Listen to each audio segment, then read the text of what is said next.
Hello guys, hope you're doing well. I'm coming at you with the next excerpt of my first novel, Black and White Odyssey of Eden, first novel in a series, continuing where I left off. Let's have at this. The scientist looked down. Yes, he deflected Matthew's glance. Anyway, what this machine has taught me is just how strange the nature of reality actually is. I can literally take energy from different unknown dimensions and direct it into the host dimension to yield specific desired consequences. The scientist hesitated. Do you remember what I told you to do with Catherine? Matthew's face began to contort as he attempted to restrain the pain of bringing back that memory. Yes, you told us to find a way to give her hope. And I've been looking over the records. Precisely how did you do that? Matthew took his hand from the scientist's shoulder, looking away in resistance to what he knew the scientist was likely deducing. I don't know how that's relevant, James. Yes, you do, the scientist said in a patient tone. Are you seriously saying? Please, Matthew. But this is ludicrous. He doesn't exist. You can see that for yourself. It's idolatrous to try to be him. Blasphemous. What difference does it make if he didn't exist to begin with? What difference does it make if we're all going to die anyway? What did you do to give her hope? The scientist said again, in a more pressing tone. Matthew scuffled around in frustration, eventually managing to squeeze out a few words from his plump mouth. We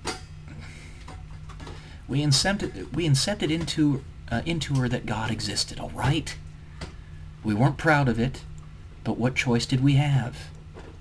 She and really the rest of the people in her life had no real motivators. She was just sort of there. I don't know what to tell you. Exactly, Matthew. The scientist's face regained its original grimace. They had no hope, no vector. Matthew became ever more concerned. What are you planning, James? The scientist stared at the pier quietly for a moment. His grimace appeared more as resolve than sadness. He has to exist, he said slowly. Matthew took a step back, slowly putting together the meaning of these words. But does he? Matthew, who now had a great deal of experience in the looking glass, pushed his mind as hard as he could in order to think in non-linear time. The scientist continued to stare into the vista. He will. The world must have hope. Without it, no chance will come.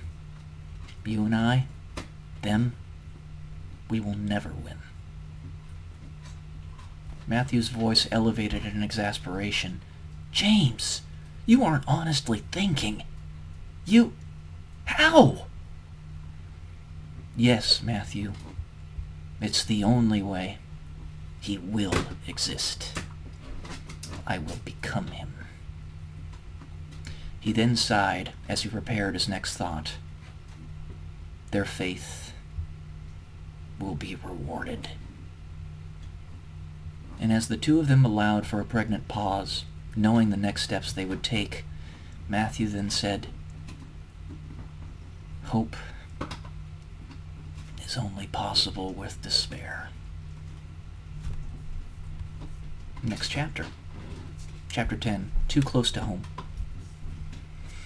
Just like Alan, if I am to go about this titanic undertaking, I must be designed from the ground up, Thomas. The ground up. The scientist said in a firm voice. His first memory, and then there's a break. His first memory was of when he was a 1-year-old. The whole vision was bright, white light. He walked up to a fireplace. His father was calling him, a thin, thick-mustached man. He looked up at his father, who was standing to the right of him, his bright blue eyes wide and inquisitive. Alright, that's it for this section. Come at you with the next one later. Love y'all. Peace.